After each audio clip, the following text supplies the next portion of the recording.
एक हवेली के पास अज्जू भाई और अमित भाई फुटबॉल खेल रहे थे।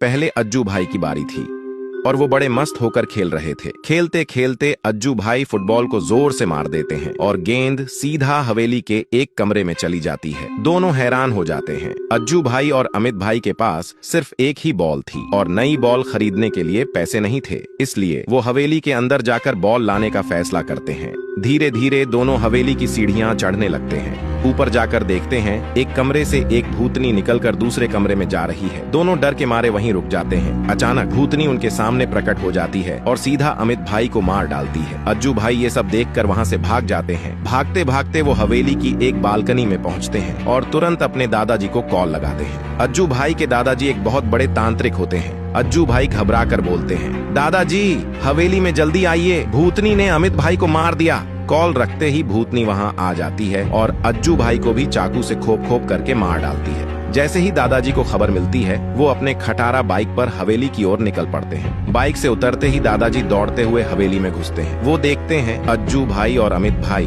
दोनों मरे पड़े हैं। ये देखकर दादाजी को गुस्सा आ जाता है। वो भूतनी को पकड़ने के लिए एक कमरे में आग जलाकर मंत्र करने लगते हैं। कुछ ही देर में भूतनी आग के बीच प्रकट हो जाती है। दादाजी भूतनी को कहता है, तूने मेरे पोते और उसके दोस्त को क्यों मारा, बता। भूतनी कहते हैं, मेरे मम्मी पापा आपस में लड़ते लड़ते मर गए थे, तब से मैं अकेली भटक रही थी और खाना ढूंढ रही थी। इनमें से एक लड़का मुझ पर हंसने लगा, चिढ़ाने लगा और मुझे मार मार कर भगा रहा था। मैं रो रही थी लेकिन वो मुझे नहीं बख्श रहा था। मैं जैसे तैसे वहाँ से जा ही रही थी, तभी एक लड़का मेरी बगल से कार लेकर आया और मुझसे टकरा गया। मैं धड़ाम से गिर गई और मेरी मौत हो गई। तब से मैं सालों से इस हवेली में रहकर उनका इंतजार कर रही थी बदले के लिए, और आज मुझे मौका मिला। ये सब सुनकर दादाजी भावुक हो जाते हैं और सोचते हैं, सही हुआ, मेरा कातिल पोता मर गया।